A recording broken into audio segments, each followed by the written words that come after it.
On the State of the Nation, we love to find new, intelligent voices that can really help to get us to understand South Africa better. And we are blessed with a lot of young talent in this country, and we're going to feature one today, and you're going to have a great time listening to this young lady. But before we start, I've got to remind you that Pace Car Rental helps to keep us on the air. They sponsor this program. You can go to their website, use our code SONA, and get a discount on any kind of car hire. Go and do it. You won't regret it, and you'll save money. So if you want to help the State of the Nation, support Pace. Okay, now we've got to get on to our show. Like I said, one of the most exciting young voices around, and she's here with us today, and it's June Hlongwane. June, welcome to the State of the Nation. Hello, Mike. Thank you. It's been a bit of a trouble getting you here. I keep on Somewhat, postponing and canceling. You've been very good for business. Every time I'm going to have you on here. Yes. No, I'm still new and still starting up, so I know to be humble. Yes. Yes. Until I get to your level where you are with your numbers and stuff, but I appreciate the opportunity. Now, you see, I'm getting everybody on here before they come zipping by me, and then they won't answer their phone when I call. But yes, no. June, welcome. Thank Welcome. you. It's really good. And I like what you do with the June Hlongwane show. And anybody that wants to follow June, you definitely will after this interview. Awesome. So, June, tell us how politics. Why? Doesn't a young woman like you have something better to do than politics? How did this happen? Interesting question. Yes. So politics, it's something that has always kind of been around at home. My dad was involved in the sort of liberation, the transition. I think he normally speaks about the late 80s where he was involved. We're from KZN as a family.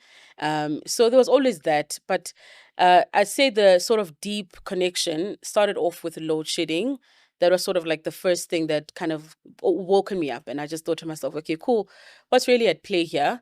And then off air, when I was just telling you about my professional career, which is in marketing, advertising, that space, what I also started to notice, even if it was not something that we focus on a lot, because marketing, we pay to be adaptive. Like there's no time to be a crybaby about it. If a certain strategy doesn't work, find another way to go about it, right? So that we meet our targets. But what I also kept picking up is that the consumer that we are all trying to appeal to, the consumer that we're all trying to get to as brands, is shrinking by the day. And that was definitely coming across, right, when we analyzed our results. Because in marketing, the way in which we analyze performance is that, okay, cool, you reach a certain number of people, a certain number of people engage. How many of those that engage actually convert? And we kind of have all kinds of metrics that measure whether or not it's good or bad. And that was like easy. Okay, cool. We do our part. We got people to see the ad. People engaged. Our part is done. But from a commercial lens, when you look at sort of the businesses that I was involved in from a commercial lens, you could tell that there was a bit of concern that consumers switching more from non-essential to essential buying obviously impacts a whole other value chain, because a lot of the stuff that you find is not essential. Like a new iPhone is not an essential item. Yet these are the kind of briefs and the campaigns that we work on. So there was that kind of made me realize, especially from an economic performance point of view, which is what's happening in South Africa now. Then you have that. Then you have the load shedding issue, which I think was peak in terms of us realizing how far our infrastructure has been broken. Stage 6 load shedding. At the time, I had just given birth to my son, and we're having now to adjust. We're having now to buy gas stoves, something which we never really thought would be a reality for us. And it really just destabilized so much of what was our normal sort of way of living. I'm out here in corporate, climbing the ladder, looking forward to a future in this country. And then I just mentioned it to you off air that for 3 years now, for 3 years straight, I have been studying everything around political systems, because I knew that what I'm getting in the news in terms of how the analysis is going wasn't quite the full picture. I've always known that, no, there's more to this, than what we often hear, a lot of which is, sort of the apartheid scapegoating.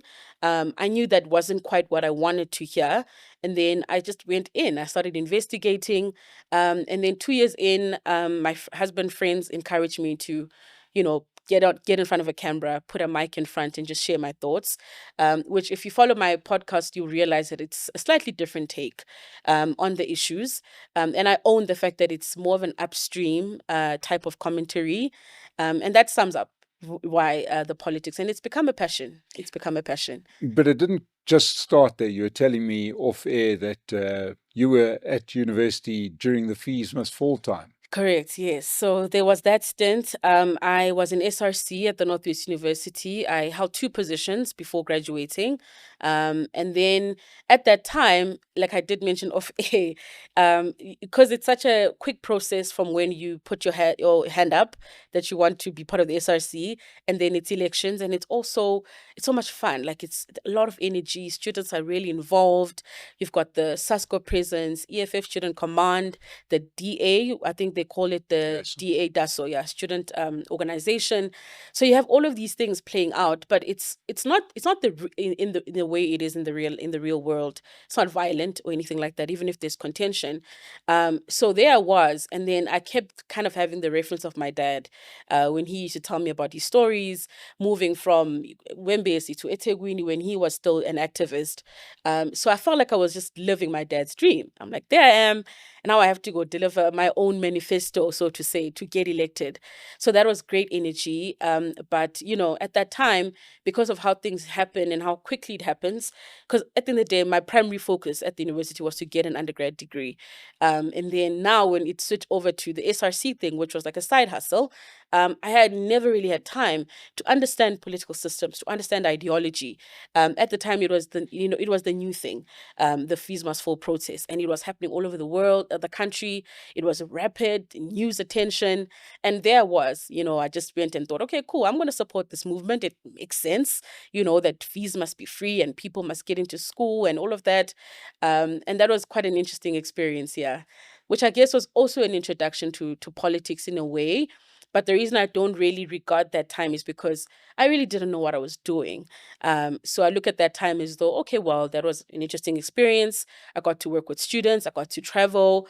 But because I didn't know what was my purpose for doing it, apart from the fact that I wanted to get involved and keep myself busy outside of my studies. It's only when I focus on the June podcast that I then regard that as branching into politics, because now I had a reason, I had a purpose, I had a goal. But yeah, that would also count, I guess, as experience in politics. Yeah. So then you go from FeesMustFall, and like I like to say, you always one salary check away from saying there's nothing for free, isn't it? Exactly. And Yes. suddenly, if you listen That to is the true. June podcast, it's not touting free everything. Yes. Oh, no, far from it. And not for the reasons that people tend to criticize on, because it's just if you understand the cycle of life, if you want something to be free, that assumes that the person who's providing that, because, the education is one thing, but it's the infrastructure, it's the classroom, there's the teachers, lecturers, all of these things that support the education objective. Assuming that you assume that those people want to do it for free, and that's not the case. And I can go on about the whole idea of putting incentive and why incentive is important to get the best quality. All of these things are exactly why I'm in this position now, where I'm like, oh, well, then free doesn't quite help us, because when it becomes free, then we also the quality will also be impacted, along with the fact that we're not paying, or there isn't enough contribution, because you have to invest in something that you want to see, grow into something tangible. So when you break away that investment portion, it has to come from somewhere, or else you won't have an education system in the long run. Yeah, so I suppose I caught the end of an old, different educational mindset where part of education was actually to get rid of poor academic outcomes, Mm-hmm. not to be inclusive, if you know what I mean. It Yeah. was more of a case of, let's chop off the weakest, Yeah. so that the stronger can get stronger. And that's quality, right? That's quality. That's quality, Yeah. that's value. And I do argue this a lot on my page as well, that, when we get into value, it's not free. It's not free. Yeah. Yeah. And I think the one video that I did was explaining the flaws with communism, which I believe is quite rife in South Africa. I do understand that some people are somewhat in denial of just how rife this communist thinking, this Marxist view or worldview is in our politics at the moment.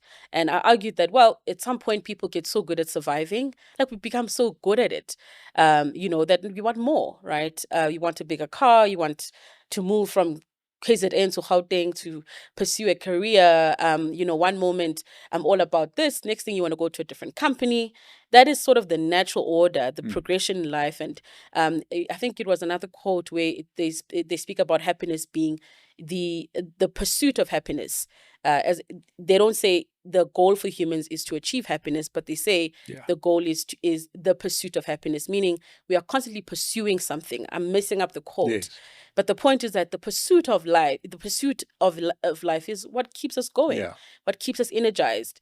And in communism, that is completely neglected, because at some point, what happens is that this collectivism mindset puts us all in one level, right? And the people that create value, the people that make sure that we can reach all kinds of people through a YouTube channel, we've got microphones, those guys, without the incentive, they just don't create.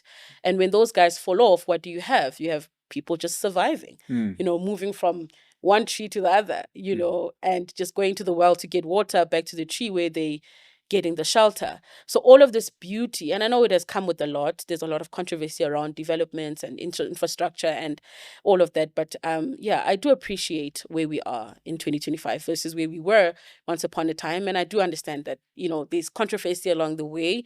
There's been bloodshed and all of that. But with communism, we would move right back to where we were and lose all of this beauty. I don't think that South Africans are great communists. I don't see great source material for communists. I get that. I'll explain to you just the word, you got to be communal. Mm-hmm. Well, if you've got a country with a high crime rate or a high murder rate, is the opposite of good communities.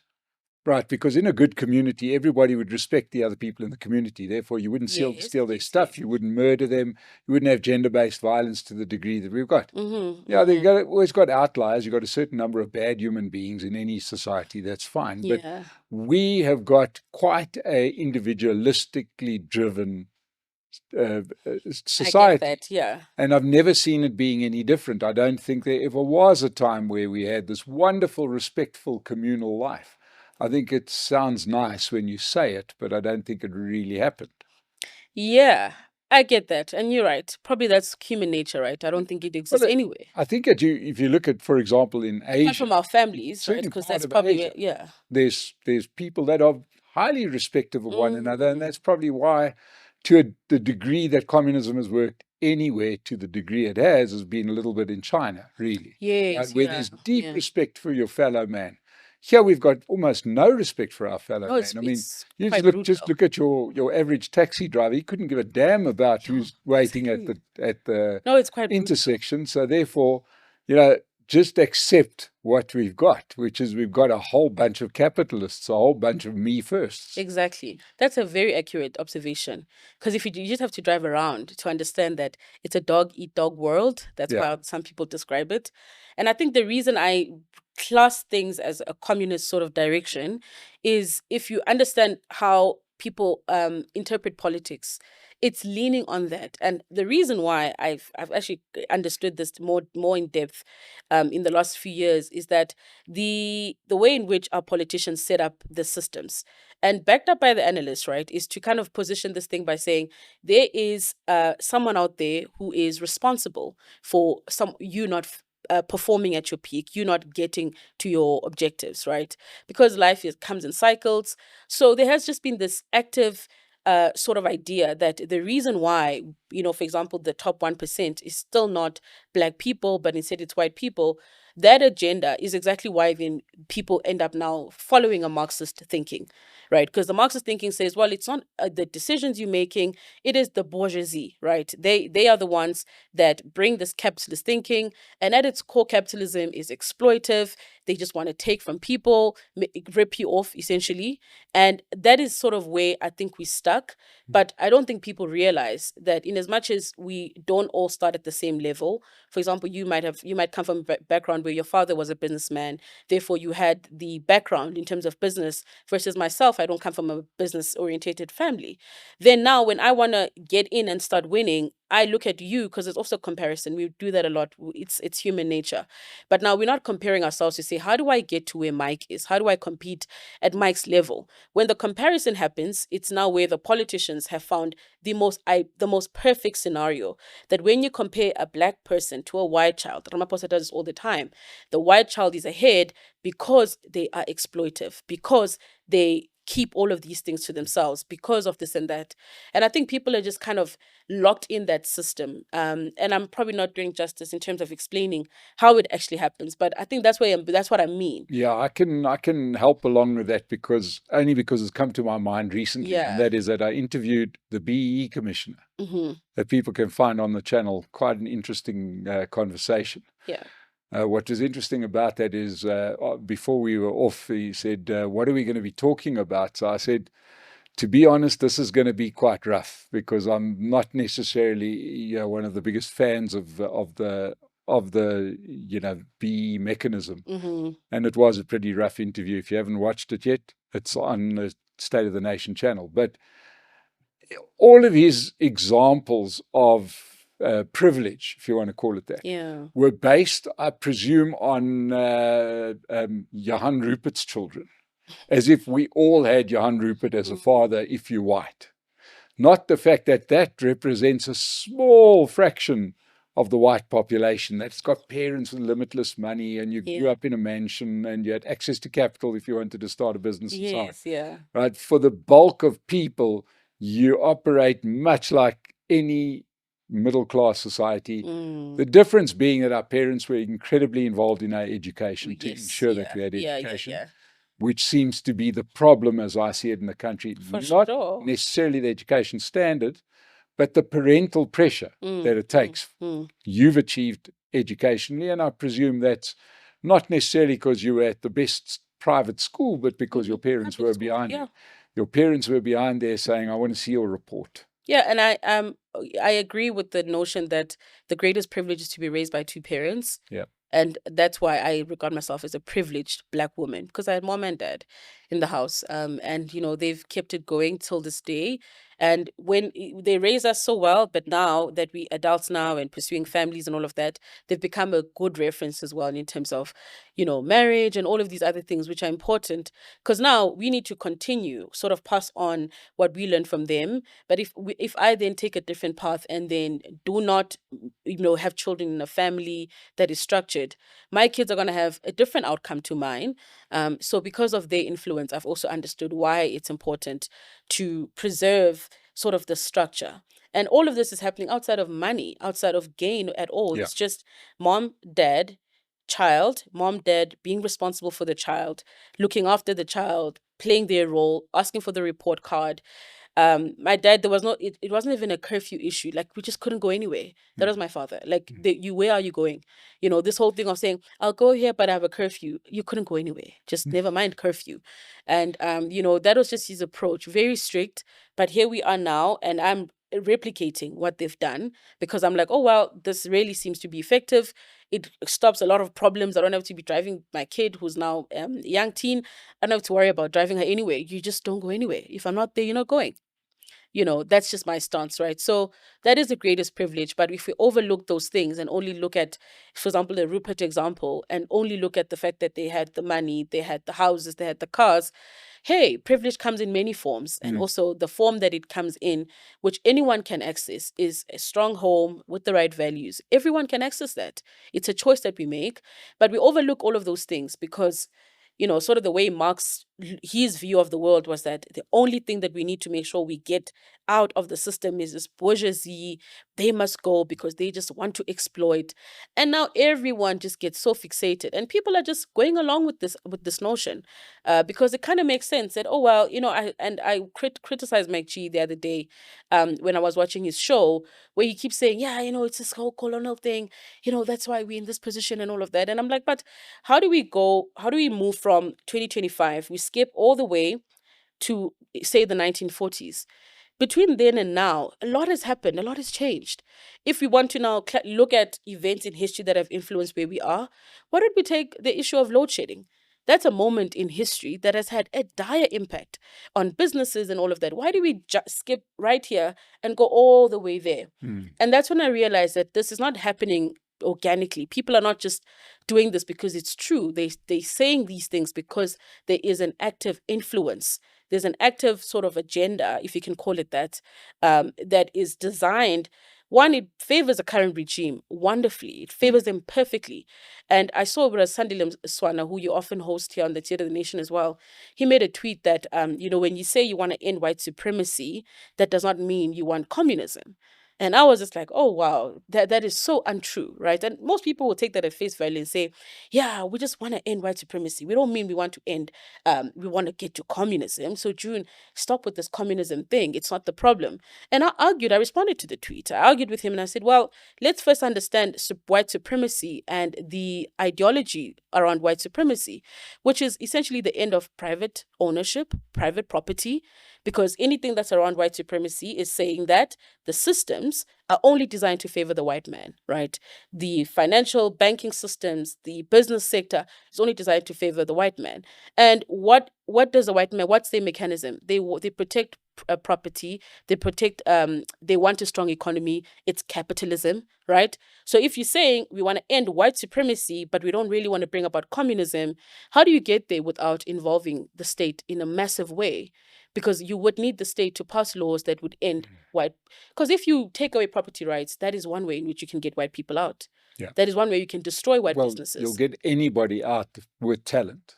With talent. Because you really, what you're saying, if you have a go at property rights, if you take away property rights, is you are eliminating generational wealth. And a lot of people think that that's a good thing. Well, great, do away with generational wealth, and what you will do is you'll do away with anybody that's got any ambition. Yes. Because your ambition is to do the best for your children. If you're not going to give me that opportunity to do the best for my children, I'm going to go somewhere where I am allowed to do the best for my children, which means that you will lose your best talent, not your worst talent. Yeah, exactly. But the end goal would be you would achieve communism. You would achieve a Cuba. Yeah. However, there is one cure for communism. There is 100% cure for communism, and that's communism. Right? Just give a country a little bit of communism, right? So give them 10 years of communism and it's the end of communism, right? Especially in this day and age where you've got communication and things like that. It's just so hard to hold on to communism while youngsters can see what the rest of the world are doing. Because soon enough, your country will be poor. Exactly. You will see on videos our sister's not quite and you'll say, oh, maybe I'd rather live in America, or maybe I'd rather live somewhere. I'm always fascinated by because now the fact of people leaving South Africa used to be, until maybe a decade or 15 years ago, ever since, I don't know what happened 15 years ago, but all the roads point there, when a lot of white kids started to leave the country. But now it's no longer just white kids that leave the country. Of course. And the children of the politicians don't go to the countries that the politicians are trying to make the country look like. Yeah. So none of the politicians' children, a lot of them are living overseas, but they're not living in Venezuela or Cuba. Or Exactly. And that's another thing that makes me quite upset is that, well, the very same Ramaphosa who stands on a podium and, goes on about the 1%, and he was arguing with the leader of Freedom Front saying, well, Mr. I'm blanking, Mulder, you're arguing about BE when your government, once upon a time, and, he can get away with those things and he gets a lot of applause and, all his comrades are like, yay, all of that. But if you really, really, really were committed to what you're saying all the way, your children would benefit from the system. They would be involved here. And a lot of what you see with African leaders, their children are not in their countries. They're in the UK, and you just have to hear the accents. Yeah. That, okay, well, you did not get trained in Africa. You didn't. And it's American countries, Western countries, the so-called bad enemy of you, which is the West. We need to get the West down. So that contradiction, I just don't know why we overlook it. Yeah. I don't know Jacob why Zulu's children can't speak Zulu. And then, and they're like, well, yeah, it was because of the apartheid system that we had to go. You've had how many years since you've been living in South Africa? From what we understand, it's been quite some time. And in all that time, you have not, taken the initiative to learn isiZulu, but you live in KZN, for example. And it just shows you that deep down, the response to these things that they put out there, they themselves don't believe it. Because the Julius Malema contrast in terms of the fact that he is a staunch communist, which again is that communal. Well, So once he again, says, let's just go. Is he a staunch communist? So he says, Doesn't live like a communist. Absolutely I think not. he wants communism for everybody else, but not for himself. And the question is, why do we overlook the contrast? Yeah. Why is it okay that someone can say one thing and then do the other? Why is that okay? Because even if you look at a minimum wage, Malema probably has businesses all over the place. He is not paying those people the highest salary. He probably is hitting the minimum wage at the limit, right? So you can go on, but it is really upsetting, and hence we do what we do to say, but why is the contrast okay? Why do we accept that? Because this person they're actually taking you for a fool. Why do we agree? Why do we accept that? And it's just an easy response that people do, and I don't know if it's out of laziness. I don't know if it's out of the fact that it's such a complex, politics is a complex system. And I think maybe people just do not really have the time, to really invest fully. Because I often say that if you are in a career, if you're trying to build a career in this country, you have no business supporting anyone who speaks about land expropriation. Like, I made a video saying, if you are in what we call the middle class, you have no business supporting those guys at all. They should be the last. You should eliminate them on the basis of their manifestos. Yet, it's almost like it's a virtue to support an ANC and EFF, and I'm still yet to grasp, and I try to talk with as many people on these topics as sensitive as they can be, just to get an understanding. And what I find is that people are just not they just don't get it. Yeah, what that I don't get. I've had to deal with a few people that are more sort of commentators, analysts that actually are very sympathetic to the EFF, for example. Yeah. And I know they are a lot more sympathetic than what people think they are. And they all say the same thing. Oh, don't worry, they'll never do it. And I'm sort of saying, do you really want to take that chance? Do you really think that's a good idea? Just don't give them power. Let's rather just keep them away from the power. Yeah, that's the thing. Because I was reading it was an article a long time ago where this person made the argument that when people listen to this sort of Malema view of the world, which is, people on Twitter say we need to put a Malema in. Malema is going to deal with these racists. Malema is going to deal with it. And I think what people tend to think is that when Malema ascends to that level of power, they think he's going to be the same person. They think he's going to be this approachable, humble, pro-black leader, right? Who goes to the funerals in his hometown, who's respected. They think that's what's going to happen, not knowing that power often reveals a man, right? We know what the risk of power, especially to this sort of 2/3 level, which is what a lot of people hope EFF achieves. And they think that the once he gets there, he's going to implement based on what they view of the world.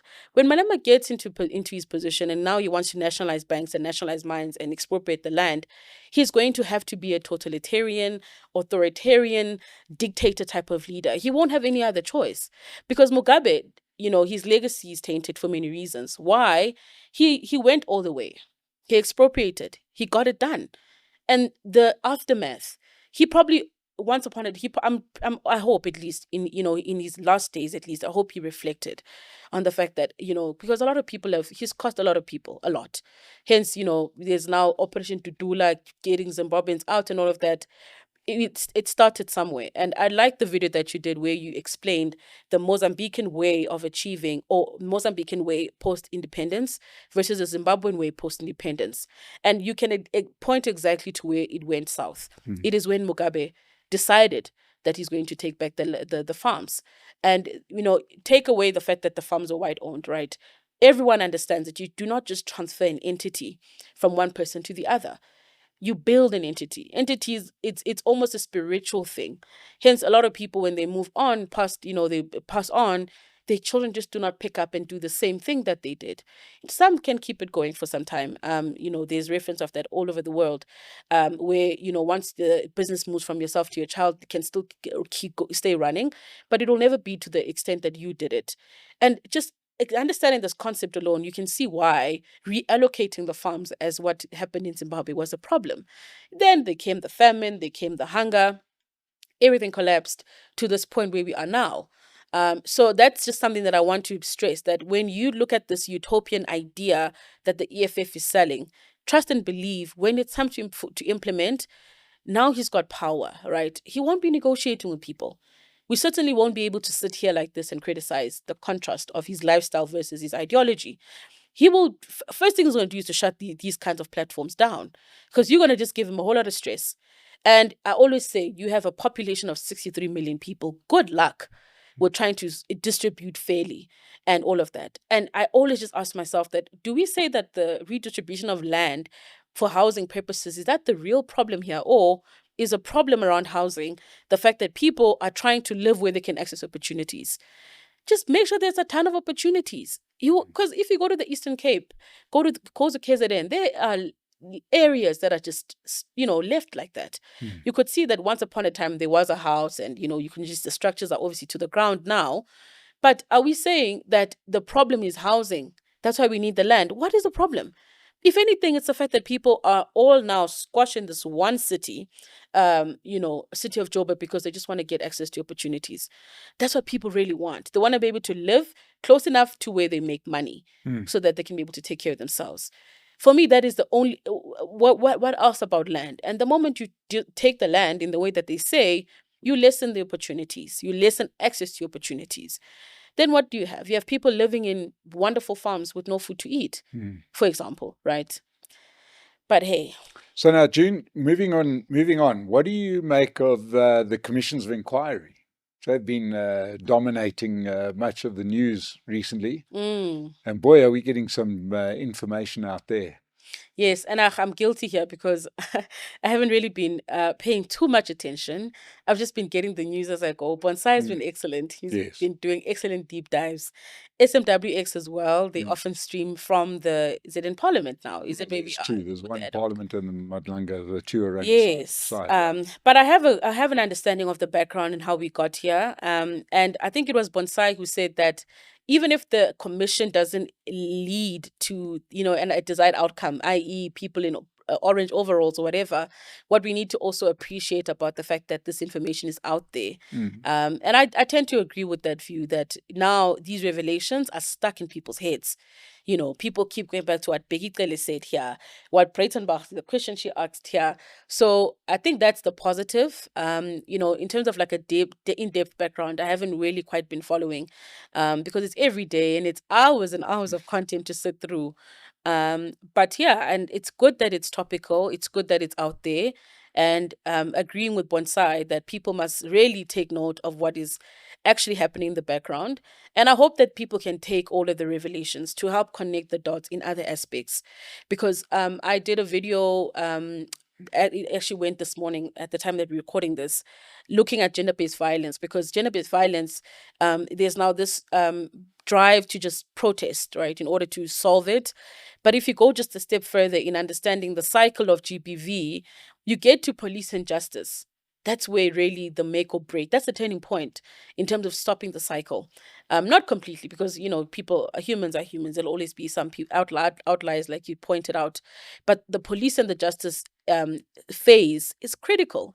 Now you can then go back to these Madlanga commissions and all of these revelations and connect the dots as to why perpetrators walk free and so forth. So that is my hope, right? That while I'm focusing on my other things that I'm focusing on in politics, because I tend to just go off my own topics, I hope that the people that are watching these commissions, they using that to connect the dots. It's for me, that's the most important part. Yeah, because and I mean, I do understand the justice system's shocking role in gender-based violence, in sort of not putting a strong enough message out there that this won't pay off, because you might end up in jail, whereas in South Africa there's no chance or very little chance that happens. Yeah. But what's wrong in our society that we have the levels of gender-based violence that we've got? So it might just be a justice system problem. No. So it's a mapping thing that I did through my own research, and it's like a step 1 to 4. Step 1 is the root, which we touched on a lot in sort of the family units, the structure, and based on the research, the root is sort of where the seed is planted. Then we get to step 2, which then becomes I'm just blanking on the word. Sorry, just to go back to step 1, the perpetrator didn't have a strong enough family basis. That's why they do not respect women the way that they should be. Yeah, the perpetrator, at this point, it's a blank canvas, right? This person is probably a young 4-year-old, young male, 4 years, absolutely innocent at that point, but being exposed to all kinds of things, being exposed to maybe mom and dad having conflict, maybe being exposed to issues with uncles, aunts, at some point even abuse at that age can be then what we just classify as sort of the root conditions. A lack of role models. Exactly.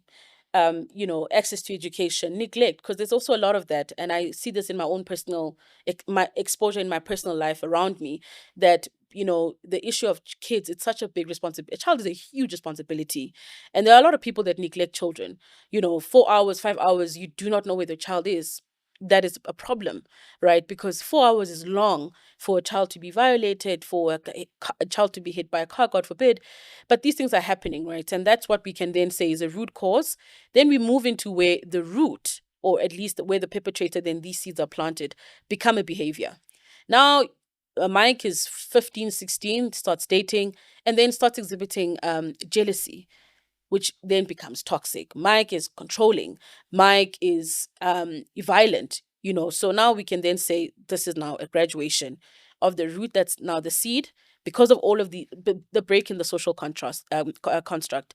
Then we get to the behavior. Then it becomes, I'm blanking on these terms now, and I just did this research now. But essentially, step 3 is now where it becomes a crime.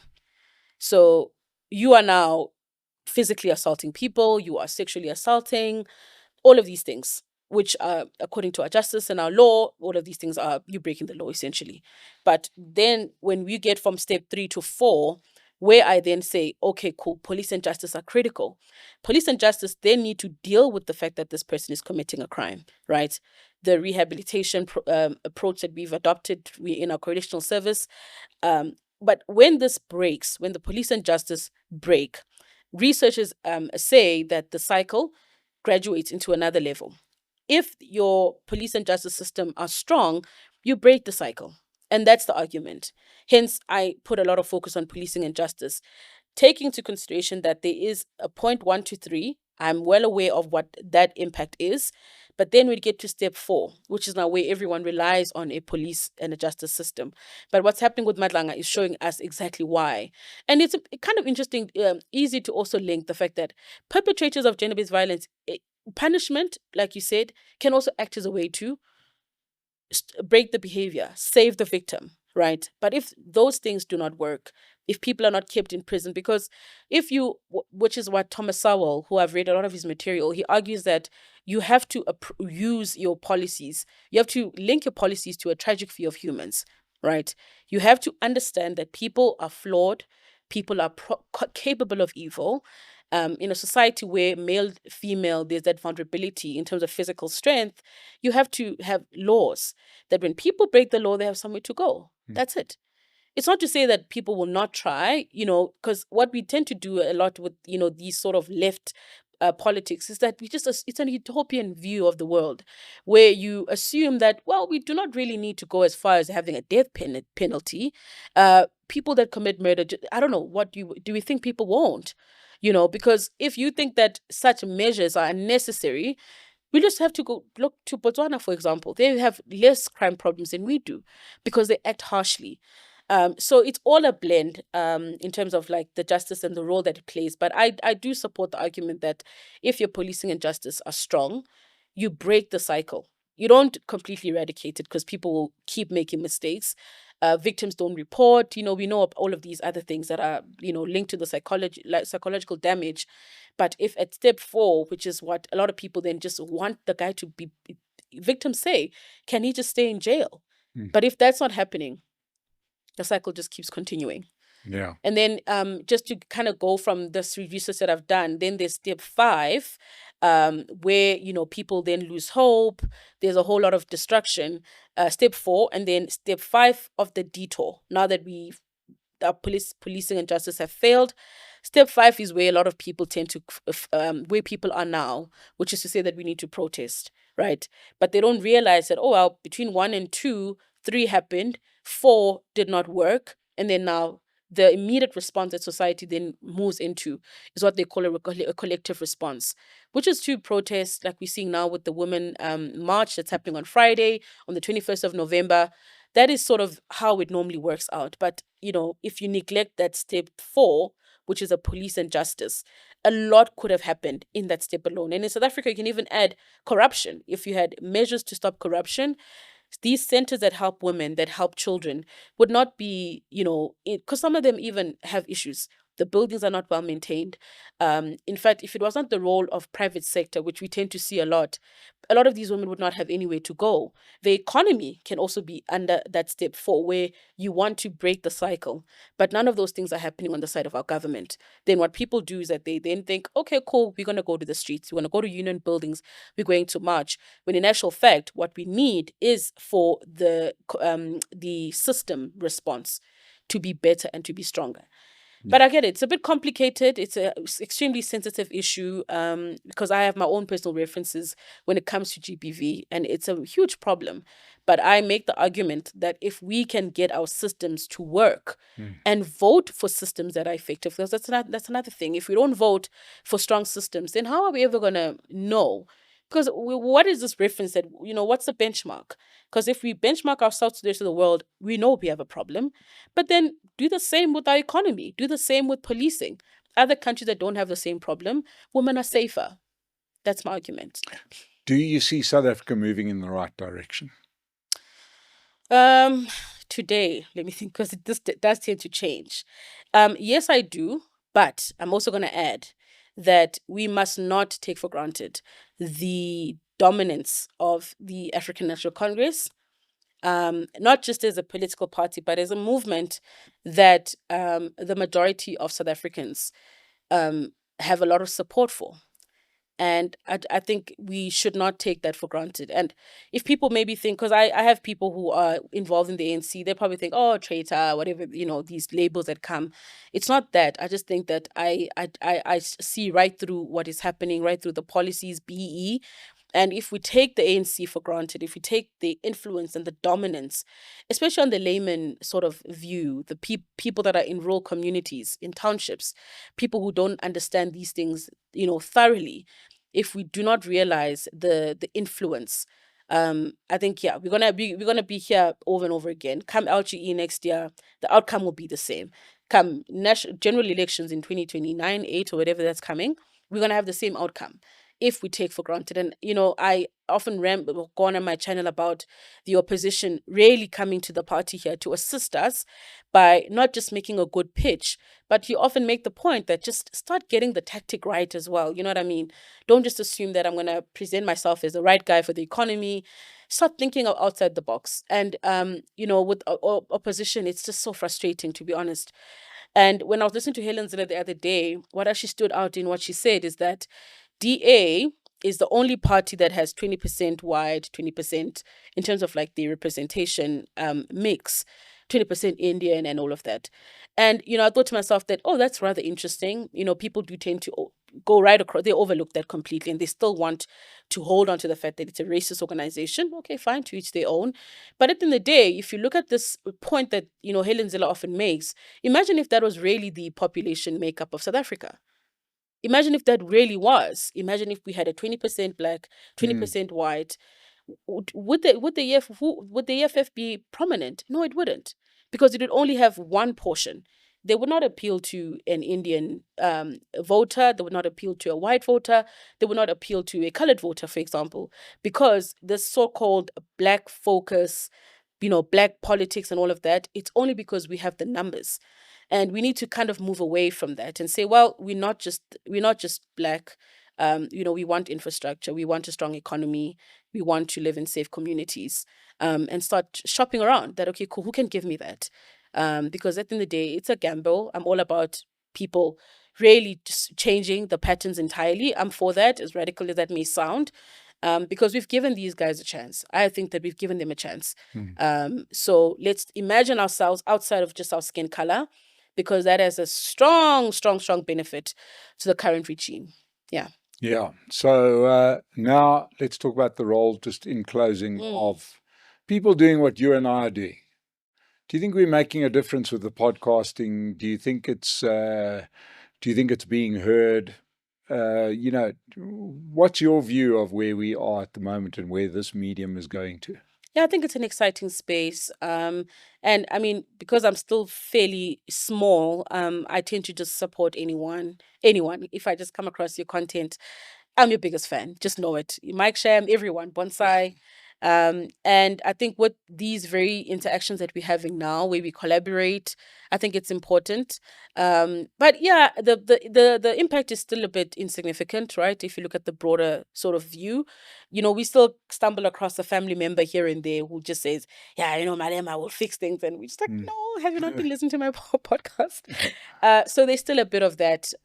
But the numbers it's an upward trend. And that tells you something. And that could be what's happening in the US, for example, where mainstream kind of lost the trust and people weren't quite sure if everything that they present is true and it's credible, and people started going to the new media space. I think we're there. And I think it's an exciting time if people are starting to listen to a Clement show and a Katleo Moahi show. Because if you start blending the two, whoa, I mean, it's like a light bulb moment, which is what happened for me as well, where I was like, really? Did this person just say that? Because, for example, the media is 100% in support of BE. They are 100% in support of BE.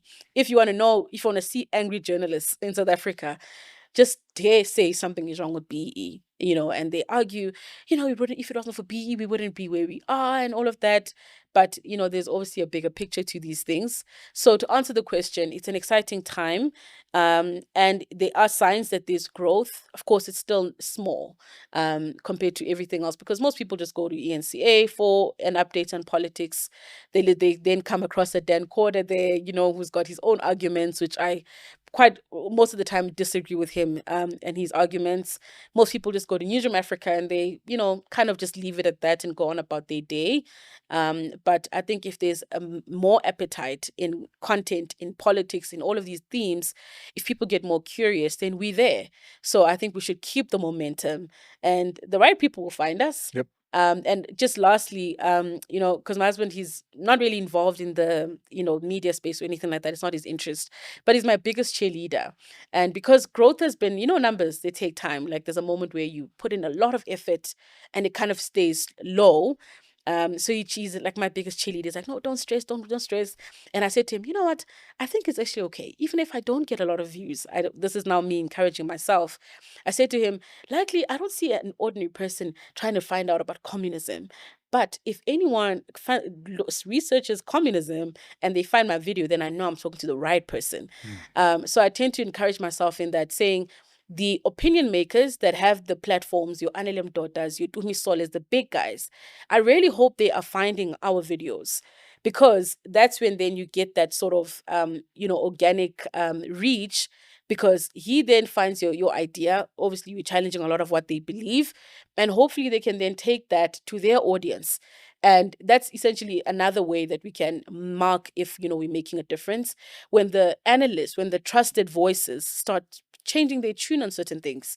For example, I listened to Musa Maimani saying, as boss, we're still thinking about BE, and I'm like, finally, it wasn't a sudden yes, BE must stay. He was open to saying, yeah, as boss, are we looking into it? And if anything, that can also be a win for the new media podcasting space. That, well, let's just talk to the Dumisoles. Let's talk to them, because they're the ones that are involved. They care about communism. They care about all of these topics. And likely they're the ones that come on our videos and say all these other things. And sometimes they throw insults. But at the end of the day, we're appealing to them. We're appealing to their framework. And hopefully that can then move. They can take that to their Twitter pages. Well, last American general election was tipped in favor of Donald Trump because he embraced the podcasters, whereas his opposition, Kamala Harris, didn't. I think that we are at that point in South Africa too. I know there was a difference in the 2024 election, and it's just going to grow from here on out. Interesting thing, anecdotal, if you look at some of the bigger sites, ourselves included, we're all about 4 to 5 times bigger than what we were at the same point, at the point of the elections in 2024. So there is no doubt that podcasting is growing. And I would like you to add one other podcast, and it's this young lady, June Hlongwane. Go and find her. Great view on politics and all of these interesting things. June, thank you for joining us on the State of the Nation. Such a pleasure. Thank you, Mike. To everybody out there, go and support Pace Car Rental. Subscribe to both of our channels. And we'll see you again on the State of the Nation. Thank you.